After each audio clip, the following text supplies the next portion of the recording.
बिस्मिल्लाहिर्रहमानिर्रहीम। अस्सलाम वालेकुम वरहमतुल्लाहि वबरकातुहू। नाजरीन, आप देख रहे हैं राबिया इस्लामिक एकेडमी। मेरे इस चैनल पर आपको मुख्तलिफ मुफ्ती इकराम के मुजर्रिब वज़ाइफ देखने को मिलेंगे। तो चलिए मुफ्ती साहब की ज़ुबानी जानते हैं मुफ्ती साहब के मुजर्रिब वजीफे के बारे में। हमारे एक साथी है इमाम खतीब, बहुत बड़े आलिम फाजिल, नहायत सीधा साधा। मौजूदा जमाने में एक मजदूब शख्स है, उसने एक दुश्मन के खिलाफ मुझसे मदद चाहिए, मैंने सूरह तगाबुन दे दिए। चुनांचे वो दुश्मन अल्लाह ने अपने फजल से हटाया।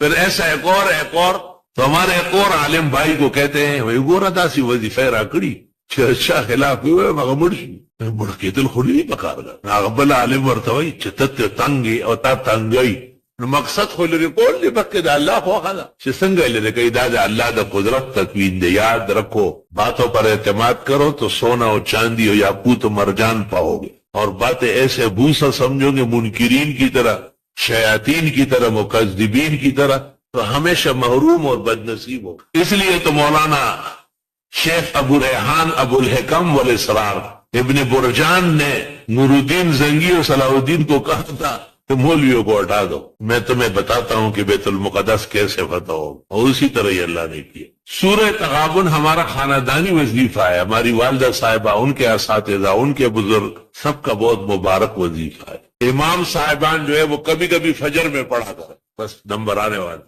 इस सूरत में 4 मकामात उलूहियत है। एक अल्लाह की तस्बीह, तक़दीस, तंज़ीह, दूसरी अल्लाह की कुदरत कामिला, और तीसरा कुफार और मुशरिकीन से बराअत, और चौथा अल फना फी हुब्बिल्लाह। नाजरीन, अगर आपको हमारी ये वीडियो पसंद आई हो तो हमारी वीडियो को लाइक कर दें और मज़ीद ऐसी वीडियो देखने के लिए हमारे चैनल को सब्सक्राइब कर दें। जज़ाकल्लाह।